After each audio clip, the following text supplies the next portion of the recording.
Yeah, he said to me one day when he was about eight years old that he wants to try boxing. And what was your reaction to that? No. And for what reason didn't you want your son to box? I was probably a little younger. I'm a little wiser now. Well, I'm a lot more wiser. But for some 7, 8 years, I told him no, every time he asked. He knew I was boxing. I guess he had told me he didn't want me to box, and maybe that kind of, made me want to see what it was about even more. So, I went down to the local gym and trained, got beaten up my first day in the gym over 3 rounds. And I came out of that with the mindset that I was never going to let that happen to me again. I wanted to learn everything I could to stop something like that from happening. I've got a very competitive mindset, so I wanted to learn how to make sure that never happened again. And 2 or 3 weeks later, about a month later, I sparred the same guy again and battered him. So, that's when I knew, okay, this is what I want to do here. I sent him to Vegas, stayed there in Vegas. He didn't have transportation. He'd walk to the gym in 110-degree heat. He dealt with it. He dealt with the trainers. He dealt with all the Bengal lancers, chances, the fly-by-nights, the wannabes, all of that rubbish, BS, you need to get underneath your belt. And he went and did that. And, within, I think, maybe within 3-4 fights, he was the North American Golden Glove champion. So, he has the mindset.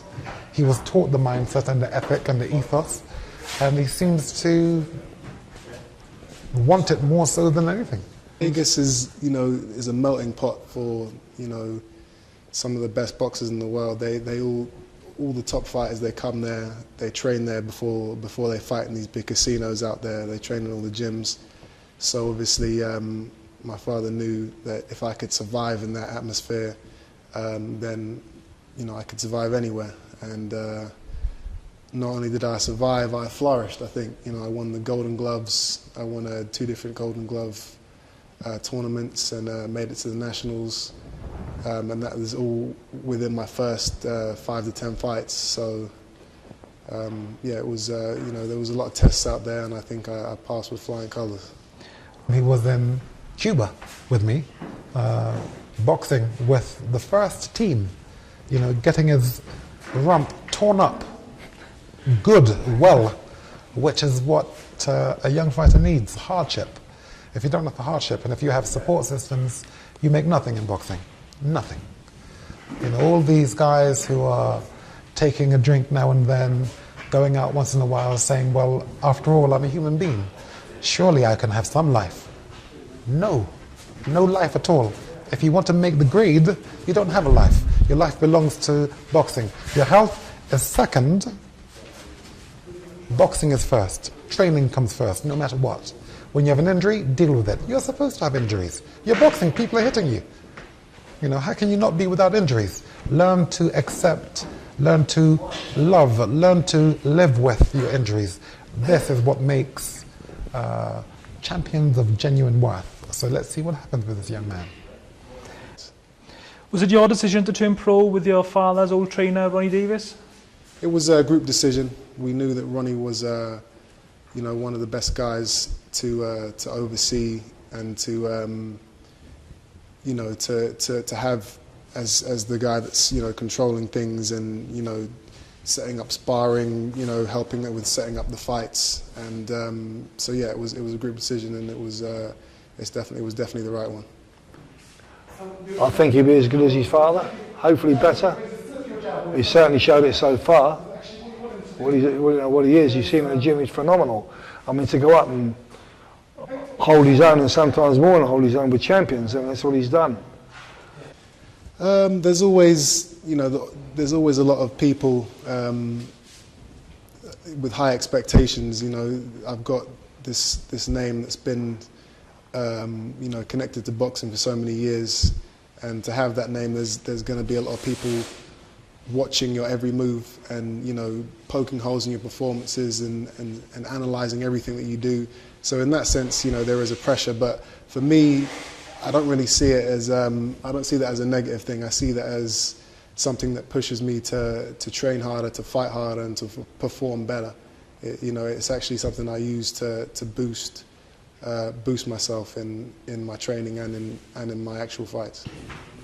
Watching your son box, do you feel the urge to get in the ring again yourself? Oh, do you ever absolutely. feel tempted? Christ, yes. I was just talking to Nigel today. I said, come on, kid, we've got to get it back on.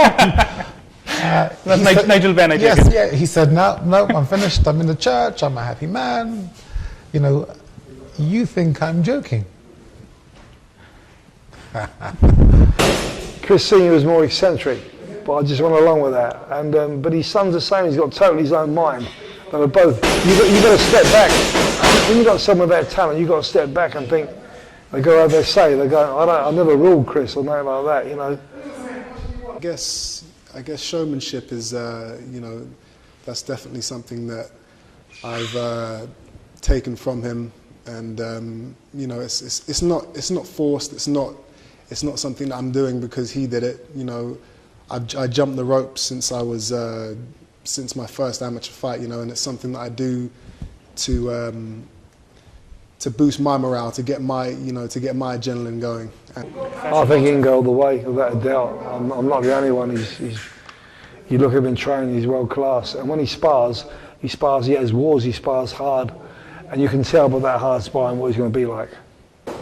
Well, in my view, he already has a capability to be a European champion at 3 fights. So you tell me.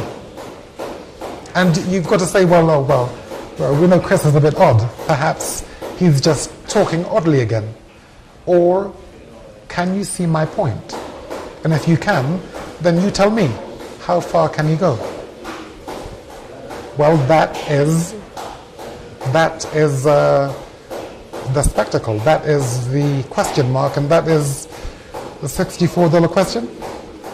So we have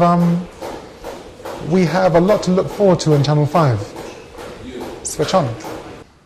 The dream for me is to become world champion, a world ranked / world champion middleweight. I'm sure that's a dream for every fighter, to become a world champion in their weight division, and you know, I'm no different.